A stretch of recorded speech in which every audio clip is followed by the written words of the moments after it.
Хүмүүс надад үргэлж чи юу ч бүтээхгүй, гудамжинд гарах болно гэж хэлдэг байсан юм. Хүн байнга ингэж хэлээд байх юм бол чи өөрийгөө үн цэнгүй гэж үзэн шүү дээ.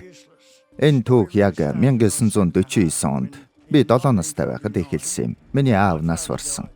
Тэр 100 ширхэг энторийн мод тарьж дуусгаад зүрхэн зогсоод эмнэлэгт хүргэгдсэн. Эцгээ алдсан тэр мөчийг би огт мартадгүй маа. Би тэсэлгүй дээд талын хашаанд гүйж очиод Бурхан руу хашгирсан юм. Бурхан минь, би таныг үзэн ядаж байна. Бүх зүрх сэтгэлээрээ үзэн ядаж байна. Би таныг дахиж хайрлаж чадахгүй гэж хэлсэн. Үзэн ядалт гэдэг яг л хор тавдартай адилхан.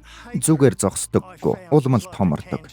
Би Бурханд үнэхээр их ууртай байсан. Би ер нь их ширүүн зантай хүн байсан л да. Хэн нэг нь намайг өдөх юм бол би буцаагаад юу ч хамаагүй аваад л шидчихдэг байсан. Нэг удаа миний хамрагддаг дээрмийн бүлэг том зодон хийсэн юм. Тэр үед бид нар нөгөө бүлгийн толгойлогчийг барьж аваад түүний гарыг машинаас хүлээд хэд удаа машинаар чирсэн юм. Түүний гарын бүх яс нь хугарсан. Яг л үнчлэн бид нар үргэлжил хүмүүст хэрхэн хор хөнөөл учруулах вэ гэдэг тухай боддог байсан. Тэгээд нэг удаа бид алдартай номлогч Билли Грэм ирнэ гэж сонссон юм. Тэр бол бидний үзэн яддаг бүх зүйлийн гол төлөөлөгч нь байлаа. Бид Христ итгэл дургүй байсан. Харин тэр Христ итгэлийг бараг л төлөөлж байсан юм. Би түүнд хизээч итгэхгүй гэж бодож байсан юм. Яг үнэндээ та энд хүн сонсох гэж биш, харин Бурхны танд хэлэх гэсэн үгийг сонсох гэж ирсэн гэж би бодож байна. Яг одоо энэ цаг бол хамгийн чухал цаг. Манай бүлгийн 10 залуу тэнд очисон шалтгаан нь бид Билли Грэмийг алхахаар төлөвлөж байсан юм. Би 10 ширхэг халаасны буу аваад бүгдд нь нэг нэгийг өгсөн. Тэгээд би залуустай хүмүүс урагшаа гарч ирэх тэр үеийг хүлээе гэж хэлсэн.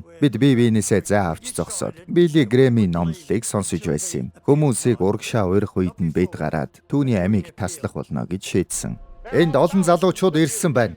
Яг энд бидэнд хаях ёстой олон ачаа байгаа. Миний буу яг л миний ингэрт байлаа. Би тэр стадионд байсан олон хүмүүсийг хараад энэ хүмүүс яагаад наашаа ирсэн бэ гэж бодсон. Тэгээд би эргэн тойрноо ажиглаж байтал гэнэт надад нэг дуу сонсогдсон. Чи энд яагаад ирсэн бэ, Жорж? Би гайхаад эргэж харах үед хинч надтай яриаггүй нь ойлгомжтой байсан юм. Надад маш эвгүй санагдсан. Яг энэ цаг мөчид ариун сүнс чамд хэлж байгаа. Энд Бурхан байна. Чи үүнийг мэдэж байгаа. Энд Бурхан байгаа. Чамд Есүс Христ хэрэгтэй гэж хэлж байна. Энэ Бурханы дуу байсан. Би тэгжил бодсон. Тэгээд би за яах вэ? Энэ та юм шиг байна Бурхан минь. Гэхдээ та миний аавыг авсан. Та намайг маш ихээр гэмтээсэн. Яагаад би таныг хайрлах ёстой гэж. Тэр үед Бурхан надад би чамайг зовоохын тулд аавыг чинь аваагүй. Би чамайг хизээж зовоохын тулд ажиллахгүй. Тэгээд би яагаад ч юм багаар зөөлөрч жоохон нулимс унгаж эхэлсэн. Би 7 настайгаас хойш нэг ч удаа уйлаагүй байсан. Өнөөдөр би таныг уриалмаар байна. Та энэ цэнгэлтгийг орхихоос өмнө заавал шийдэх ёстой нэг зүйл байгаа. Өнөөдөр та амьдралаас асуудаг тэр бүх асуултуудынхаа хариултуудыг олж чадна. Хэрвээ Есүс Христийг өөрийнхөө зүрхэнд оруулах юм бол би хэсэг бодож байснаа хүмүүсийг урд гарч ирэхийг уурах үед асгартлаа уйлчихсан. Би уйлаад л байсан.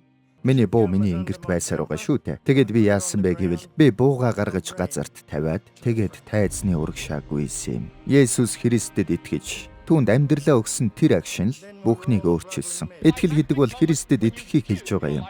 Гайхамшигтай нь юу байсан бэ гэвэл Билли Грэмийг алхаар ирсэн тэр 10 залуугийн 9 нь тэр оройдоо өөрчлөгдсөн юм. Бид бүгд маш их уйлж байлаа. Үнэхээр их уйлж байсан. Бид бүгд өөрсдийнхөө гин бурууг ойлгож хийсэн муу зүйлүүдэд жигшиж эхэлсэн. Тэр шөнө үнэхээр онцгой байсан юм. Одоо бодоход Бурхан өөрийг нь бүх зүрх сэтгэлээрээ үзэн яддаг над шиг хүнийг хайрлсан нь хамгийн гайхамшигтай. Бурхан ийм нөхцөл байдалд хүртэл биднийг хүлээж аваад биднийг бүрэн дүүрэн өөрчилж чаддаг.